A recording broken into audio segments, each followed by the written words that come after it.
এই যে রুমের কাছে আইসা করছি, তোমার আমি সুন্দর দেখে বুঝাই দিতেছি, রুম গ্যাঞ্জাম করবা না, ঝগড়া করবা না, সবার সাথে মিশা থাকবা, ঠিক আছে? ঠিক আছে। আচ্ছা, জুতা খোলা, ভিতরে ঢুকো।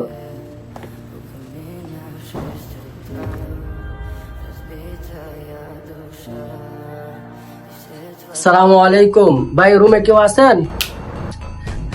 রে লাইট জ্বালাছে রুমের মধ্যে বেড়া, ঘুমাইতাম না বেড়া, সকালে ডেটু আছে বেড়া, তোরা বেড়া হাফটা হাফটা লাইট জ্বালাছে রুমের ভিতরে। আরে ভাই, এটা আপনার কেমন ব্যবহার ভাই? নতুন একটা রুট নিয়ে আসছি, তার এই রুমে একটা রুম খালি থাকলে তাকে দিয়ে যাবো। ভাই উপরে একটা সিট খালি আছে, উপরে দিয়ে যান, ডিস্টার্ব করো না, ঠিক আছে? সব ঘুমাই থাকবা, কোনো মোবাইল টোবাইল টিপবা না, সকালে ডিউটি আছে, ওকে? আচ্ছা ঠিক আছে, তোমার দিয়ে গেলাম, এদের বড় ভাইতে কইলো ডিস্টার্ব করো না, উপরে গিয়া ঘুমাও, ঠিক আছে? সকালে ওর ডিউটি আছে, ডিস্টার্ব করো না, তোমার কালকা ডিউটি দেওয়া হবে, যাও। আচ্ছা ঠিক আছে।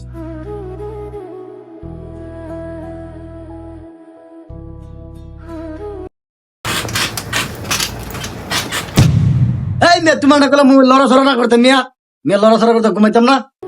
ভাই সারাদিন অনেক জার্নি করে আইসি তো ভাই, অনেক কষ্ট লাগতেছে তো ভাই, ভুল হয়ে গেছে, মাফ করে দেও আমারে। আচ্ছা ঠিক আছে, তো ঘুমা, ঠিক আছে? লড়াছড়া করো না, সকালে ডিউটি আছে, বুঝছো? কোনো ডিস্টার্ব করো না। আচ্ছা ভাই ঠিক আছে ভাই, লড়াচড়া করতাম না। বিদেশে এত কষ্ট কেন? बहुत दर्द हो रहा है। পৃথিবীর মানুষগুলা এমন কেন?